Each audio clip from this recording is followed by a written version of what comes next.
ചെറുതുരുത്തി നെടുമ്പുരയിൽ അയൽവാസിയായ വയോധികയെ ഷോക്കേൽപ്പിച്ച് അപായപ്പെടുത്താൻ ശ്രമിച്ചതായി പരാതി. വൈദ്യുതി കമ്പി ചാർജ് ചെയ്ത് അയൽവാസി ഇവരുടെ വളപ്പിലേക്കിട്ടെന്നും വയോധികയ്ക്ക് കൈക്ക് ഷോക്കേറ്റെന്നുമാണ് പരാതി. ഷോക്കേറ്റ് 74 വയസ്സുള്ള ജാനകിയെ വീട്ടുകാരും പരിസരവാസികളും ചേർന്ന് ആശുപത്രിയിൽ എത്തിക്കുകയായിരുന്നു.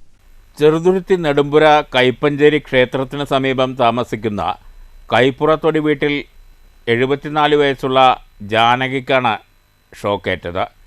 ഇവർ ബഹളം വെച്ചപ്പോൾ വീട്ടുകാരും അയൽവാസികളുമാണ് രക്ഷപ്പെടുത്തിയത്. എന്താന്ന് ചോദിച്ചപ്പോൾ അയാൾ അസഭ്യം പറയുകയും ഒക്കെ ചെയ്തിട്ടുണ്ട് ഞങ്ങളോട്. അപ്പോൾ അയാളെ കൊണ്ട് ഭയങ്കര ശല്യമാണ്. ഞങ്ങൾ ചോദിക്കുമ്പോൾ ഞങ്ങളെ കൊല്ലാൻ വേണ്ടിയിട്ട് ചെയ്തു എന്നാണ് അയാൾ പറയുന്നത്. ഇത് മാത്രമല്ല, ഇതിന് മുമ്പ് ഒരുപാട് കാര്യങ്ങൾ ഉണ്ടായിട്ടുണ്ട്. ഈ അടുത്തിടയിൽ അയാളുടെ സ്ഥിരം പരിപാടിയാണ്. അപ്പോൾ അമ്മയ്ക്കും കുട്ടികൾക്കും ഇവർക്കൊക്കെ കയ്യിലേക്ക് എത്തടിച്ചിരിക്കുകയാണ്. ചെറുതുരുത്തിയിലെ വൈദ്യുതി വകുപ്പ് ഉദ്യോഗസ്ഥരെത്തി സമീപത്തുള്ള പ്രവീൺ എന്ന വ്യക്തിയുടെ വീട്ടിൽ നിന്ന് കൊടുത്ത വൈദ്യുതി കമ്പി വിച്ഛേദിച്ചു. അയൽവാസികൾ തമ്മിലുള്ള വഴക്കിനെ തുടർന്നാണ് വധശ്രമമെന്ന് ആരോപണമുണ്ട്. ഷോക്കേറ്റ വീട്ടമ്മയെ ആശുപത്രിയിൽ പ്രവേശിപ്പിച്ചു. ചെറുതുരുത്തി പോലീസ് സ്ഥലത്തെത്തി അന്വേഷണം ആരംഭിച്ചിട്ടുണ്ട്. News bureau, Cheruthuruthy.